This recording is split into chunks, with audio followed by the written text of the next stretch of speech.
ઓલપાડ 84 તાલુકા સહકારી સંઘની 74મી વાર્ષિક સાધારણ સભા યોજાઈ। સંઘના સભાસદોને 15% ડિવિડન્ડની જાહેરાત કરાઈ। ઓલપાડ 84 તાલુકા સહકારી સંઘની 74મી વાર્ષિક સાધારણ સભા યોજાઈ હતી, જેમાં ઓલપાડ 84 તાલુકા સહકારી સંઘના 50,000 ખેડૂતો માટે ખુશખબર મળી છે। સંઘના સભાસદો 15% ડિવિડન્ડની જાહેરાત કરાઈ છે, જેમાં ઓલપાડ 84 તાલુકા સહકારી સંઘની 74 વાર્ષિક સાધારણ સભામાં આ જાહેરાત કરવામાં આવી હતી। સંઘના એજન્ડાના તમામ કામો મંજૂર કરાયા છે, ત્યારે સંઘ આગામી 75મા વર્ષમાં પ્રવેશ કરશે।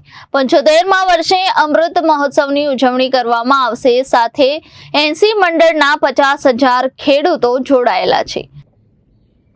જયેશ પટેલ, પ્રમુખ શ્રી ઓલપાડ 84 ખરીદ વેચાણ સંઘ।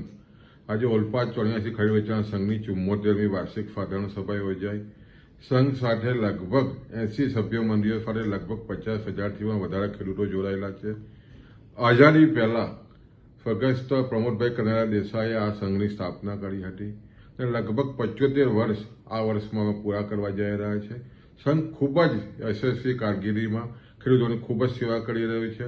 આ વર્ષે લગભગ ખેડૂતોને 15% ડિવિડન્ડની પણ જાહેરાત થઈ છે અને જ્યારે અમૃતકાળ ઉજવવા જઈ રહ્યા હોય અને ખાસ કરીને 50,000 ખેડૂતોથી પણ વધારે ખેડૂતોને સમયસર રાસાયણિક ખાતર મળે એ હર હંમેશ પ્રયત્ન કરતો હોય છે સંઘ, અને ખૂબ જ સફળતાથી આ સંઘે એના 75 વર્ષની ઉજવણી કરવા જઈ રહી છે। ત્યારે આવનારા દિવસોમાં ખેડૂતોને સમયસર રાસાયણિક ખાતર મળે અને પોષકક્ષમ ભાવ મળે એ દિશામાં સંઘ હર હંમેશ કાર્યરત રહ્યો છે અને આજે તમામ એજન્ડાના કામો મંજૂર કરવામાં આવ્યા અને સભાસદોને 15% ડિવિડન્ડ જાહેર કરવામાં આવ્યું।